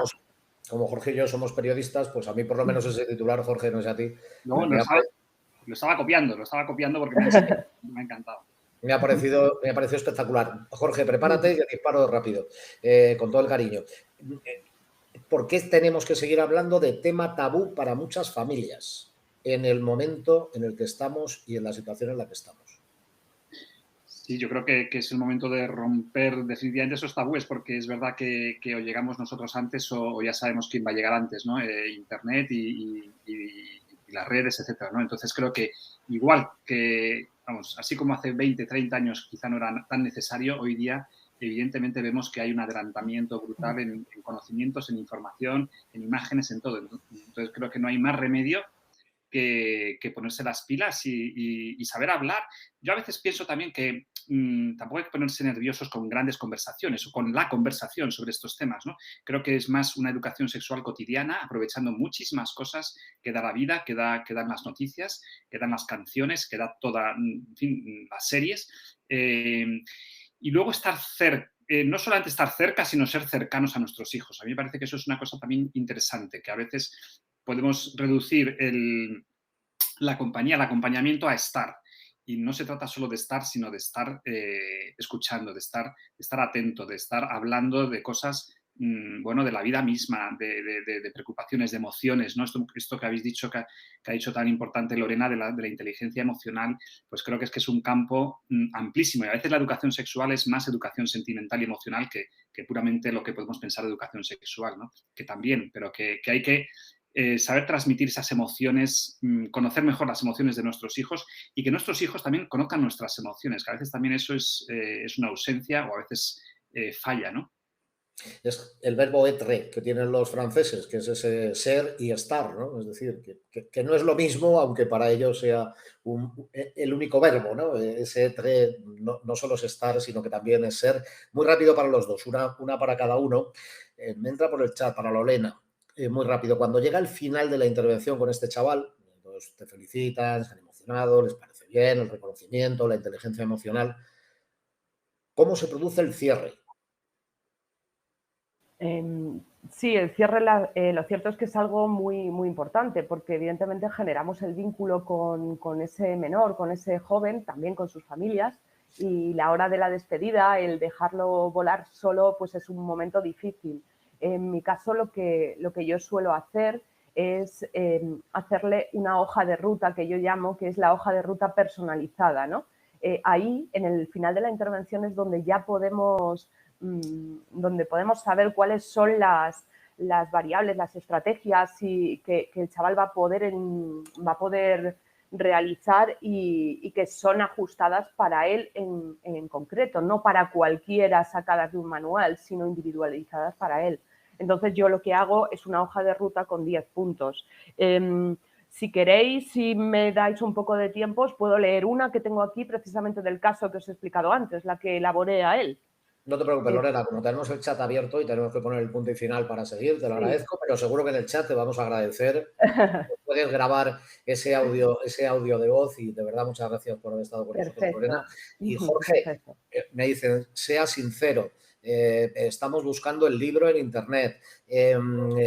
Sea sincero, vuelvo a insistir, ¿se pueden poner puertas al campo de la pornografía digital?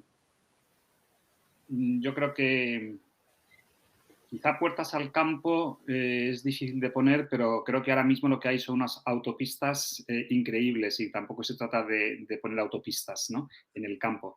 Es decir, yo lo que creo es que no se puede prohibir todo, ni quizá tampoco se trate de eso, pero sí se puede, me parece, yo he hecho en falta una regulación, una verificación de edad, una exigencia mayor por las autoridades, por la administración pública en muchos contenidos, sobre todo para proteger a los menores, ¿no? Porque hoy día basta con decir que eres mayor de 18 años, darle al clic y es más, creo que eso incentiva todavía más el acceso porque todo lo que se ha prohibido siempre es más excitante, ¿no? Entonces, creo que ahí hay me parece a mí que lo mínimo sería una regulación de contenidos para menores que ahora mismo no existe y que por ahí están entrando, ¿no? Y en las redes sociales igual, ¿no? Hay redes sociales, no me importa decirlo, especialmente Twitter, que tiene contenidos claramente pornográficos y de libre acceso, ¿no? ¿Hago clic o no hago clic? Vamos a quedarnos también con esa frase de Jorge, ¿no? Al final, antes lo decía antes, no recuerdo ya quién, creo que era Luis, decía al final el mayor bloqueo es el sentido común, ¿no? Es decir, aplázalo, puedes permitirte el lujo de dejarlo para más tarde y quizá incluso se te olvide.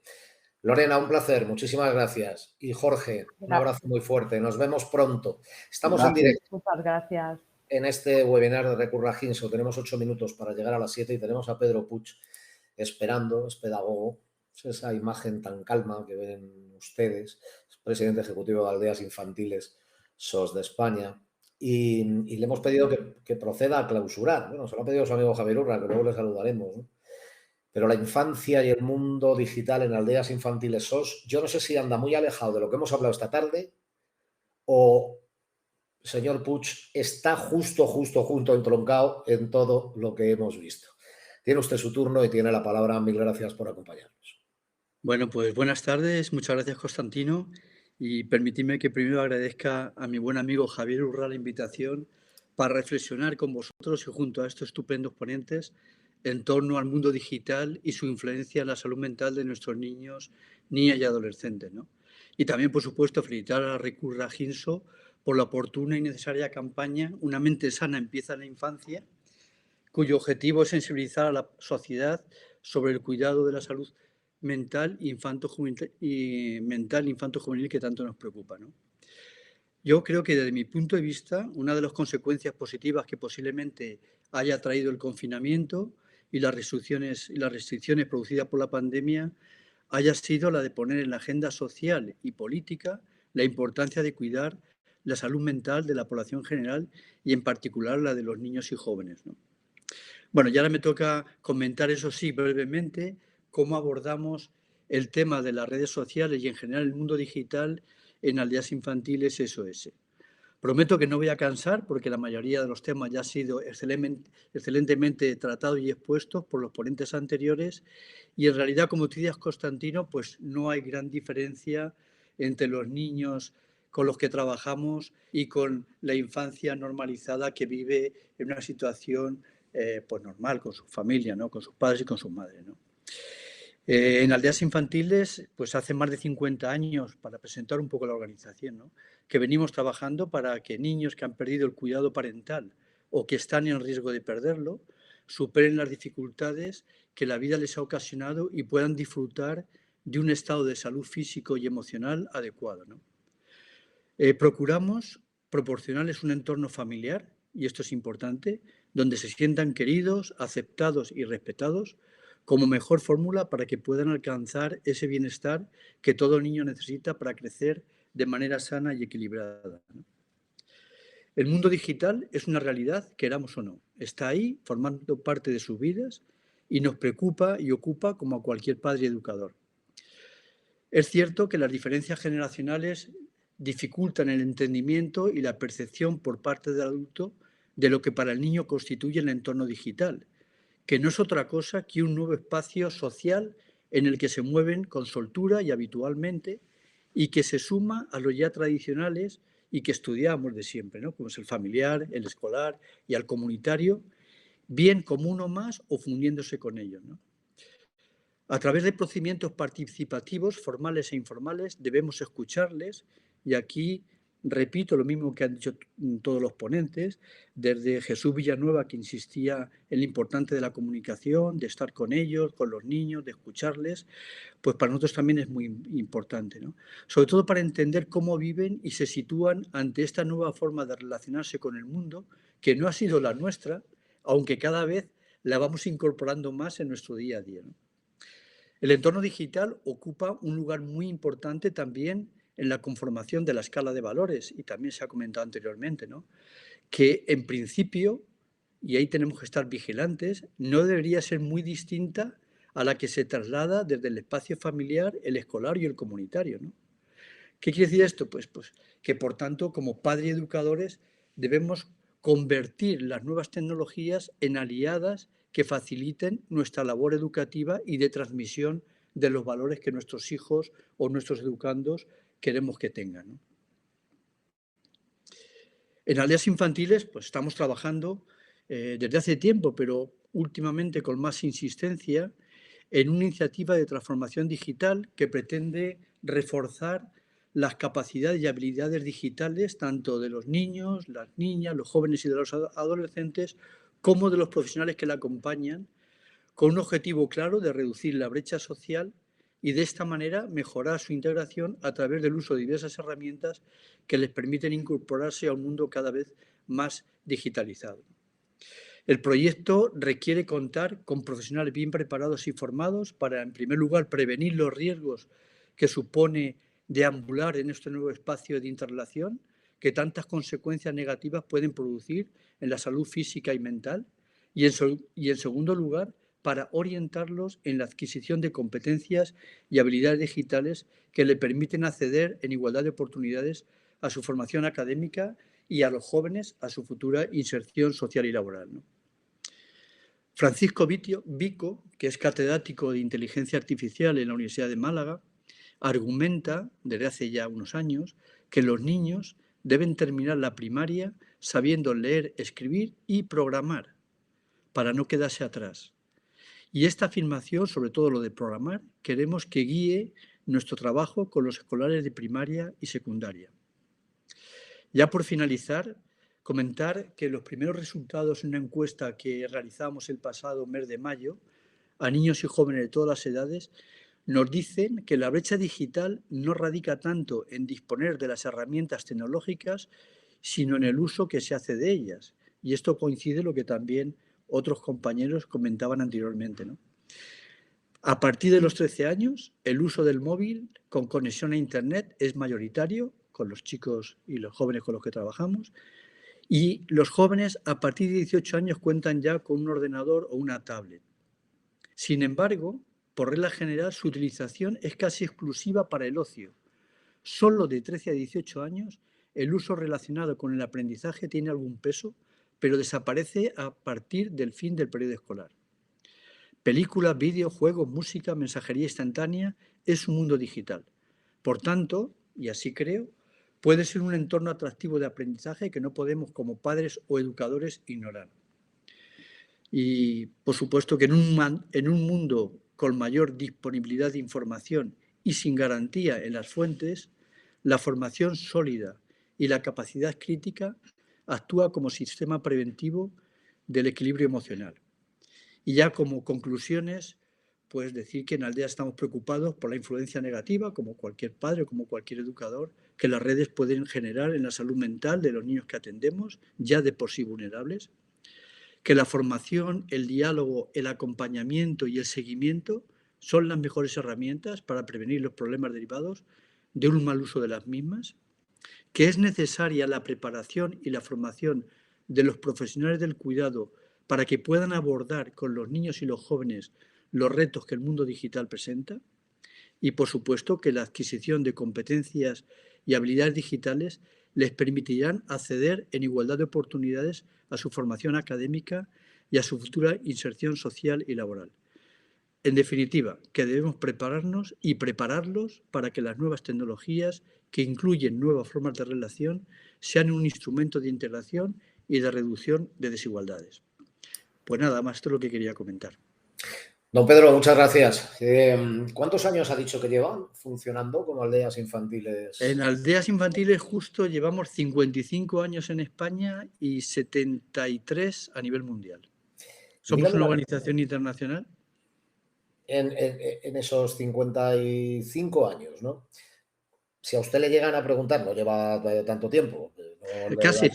por un tema de edad, ¿no? Pero si le llegan a pedir, le pide ahora un periodista, imagínese, yo mismo, veamos cómo es esa evolución, considerando ahora las nuevas tecnologías, ¿no? Porque claro, según hemos ido avanzando en aldeas infantiles, y corríjame si no es así, habrán ido incorporando nuevas tecnologías. Nueva tecnología sería hace mucho la cámara de vídeo, la cámara de foto, el teléfono móvil. Digo, ¿cómo se ha estructurado esa transición para que contribuyan, como estamos hoy en ese tema, a la integración social de los chavales? Bueno, yo creo que ha sido en paralelo a la sociedad, ¿no? No estamos aislados, formamos parte de una sociedad y vamos adaptando porque creemos que la integración es fundamental en los métodos de trabajo y es fundamental dar herramientas a los chicos y a los jóvenes con los que trabajamos para que su incorporación a la sociedad sea la más normalizada posible, ¿no? Entonces, bueno, con el tema de, por ejemplo, de los instrumentos o de los móviles, por ejemplo, pues se incorporaron hace muchos años. Eso sí, procuramos educarlos en el uso de los móviles. Un ejemplo, la media de tener móviles los chicos de aldea son entre 13 y 14 años, 15 años, ¿no? Claro. Y antes de tener un móvil tenemos unas unidades didácticas que las tienen que hacer donde les enseñamos cómo usarlos, los riesgos que tienen y luego, una vez que las han hecho y que han aprendido, por cierto, voy a incorporar la guía que nos comentaba Jesús Villanueva porque no la conocía, ¿no? Y después, una vez de esto, pues firmamos un contrato con ellos donde se especifican claramente cuándo pueden usar el móvil, cómo pueden usar el móvil y cuándo, si no lo hacen correctamente, pues podemos retirárselos, ¿no? Entonces, eso pasa igual ahora y ahora mismo con el mundo digital, por ejemplo, estamos empezando en las escuelas infantiles que tenemos de 0 a 3 años. La semana pasada estuve en una en Tenerife y ya han empezado a introducir las nuevas tecnologías, ¿no? Los niños tenían un robot pequeñito. Creía que le habían dado un móvil a los bebés, porque ya... No, un robot pequeñito, ¿no? Y ya empezaban a jugar con robótica para que poco a poco se vayan digitalizando, porque esto es necesario si queremos que nuestros niños, sobre todo nuestros jóvenes y nuestros niños, se sumen al mercado laboral con las mismas oportunidades que cualquiera. Francisco Vito lo decía. Ahora mismo, un niño que no sepa programar o que acabe la primaria sin saber programar, y lamentablemente en nuestro país ahí tenemos una brecha que en otros países europeos no tienen, va a tener dificultades para integrarse laboralmente en la sociedad, ¿no? Madre mía, no le voy a despedir yo, que yo sé que le hace mucha ilusión a don Javier Urra. Voy a ver si le puedo hacer el efecto de aparecer, aunque estará por ahí ahora mismo escuchándole y encantado. Pero seguro que Javier Urra le despide y le agradece que haya estado aquí con nosotros. Javier. Muy bien. Micrófono, Javier. Se oye. Ahora sí. Lo primero quería agradecer a Constantino, para que sepan todos los que nos han acompañado, que ha pasado unas fechas con la salud un poco quebrantada, pero es como el Real Madrid. Cuando hay que salir a la Champions, pues sale y gana lo de siempre, Constantino. Es un rollo, la verdad, es un rollo. Hay que cambiar el tercio. Hay que estar bien, hay que estar bien. Exacto. En cuanto a Pedro Puig, yo soy un admirador suyo, soy un profundo amigo suyo y almorzaremos el lunes. Pero cuando estábamos en el centro de reforma, y hoy ha hablado una compañera nuestra de Ginso, y puede sonar que chirría lo que ha dicho de enamorarse del paciente, pero yo lo entiendo bien de ese compromiso. Estuvimos en un centro piloto nacional de menores en Cuenca, de donde es Pedro. Lo pasamos regular, nos mandaron chicos muy complicados Y bueno, fueron 3 años duros. Sí. Y un día vino a verme mi hijo, que ahora tiene más de 40 años y que vendrá ahora desde Costa Rica este fin de semana con los nietos, y nos vio a Pedro y a mí, a los chicos jugando al tenis, jugando al fútbol, bueno, y el niño, pues yo qué sé, tendría 10 años. Y cuando ya se fue me dijo, oye papá, todo genial. Dice, una cosa, Pedro es mejor que tú en todo. Bueno,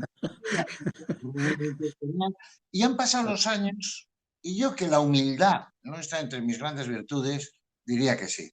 Pedro es de una humildad absoluta, trabaja muy bien, hace las cosas muy bien, forma a la gente muy bien en Aldea SOS y no quisiera más que darle las gracias a él y a todos los que nos han acompañado.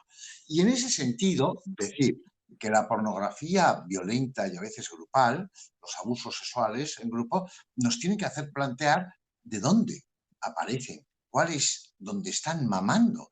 Hoy estábamos con el Ministerio de Igualdad, pero la pregunta es, una cosa es sí, pero ¿qué captan los niños de 12 y 13 años de esa pornografía violenta? Mi impresión es que tenemos muchísima información, poca orientación y por lo tanto que nos falla la educación. Y como nadie lo ha dicho, yo voy a decir que noto una sociedad inmadura y que plantearé un día una webinar sobre ese tema. Una sociedad inmadura. Y por qué no decir que algunos padres, no todos, pero sí tenemos algunos padres que dimiten de su responsabilidad en la educación. Acabo brevemente diciendo que pueden ustedes, en una mente sana, empieza en la infancia, una mente sana empieza en la infancia, ver las webinars que han sido todas estupendas como ha sido la de hoy.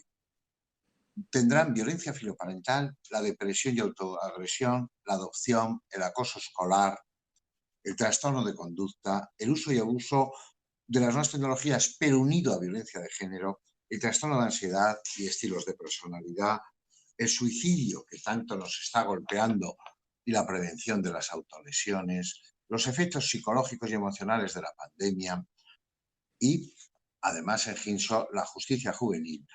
Hoy hemos hablado de los riesgos de las nuevas tecnologías para la salud mental infanto-juvenil.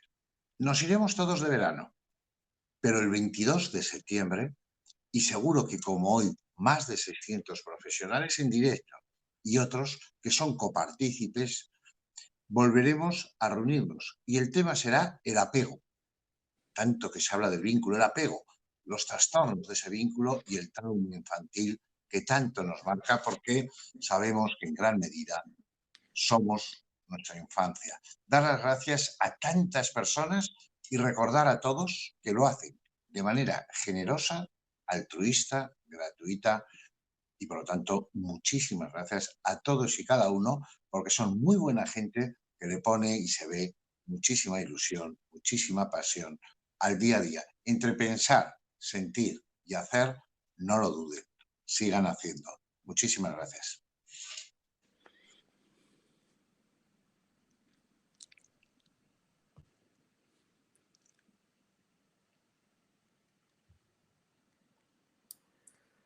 Estoy un poco tonto con aquello de la fiebre hoy. Que sí, que no abro el micro, que digo que muchísimas gracias y que nos vemos muy pronto. Y se verá antes con don Javier Urra. Así que, como él ha dicho, hasta el próximo 22 de septiembre a esta misma hora, a las 5:30. Por cierto, voy a decir hoy que una hora menos en Canarias, porque también teníamos Las Palmas de Gran Canaria, Tenerife, he visto Lanzarote. Grandioso espectáculo de isla. En fin, gracias a todos ustedes. Muy buenas tardes. Como siempre, vamos a seguir aprendiendo. Sean felices.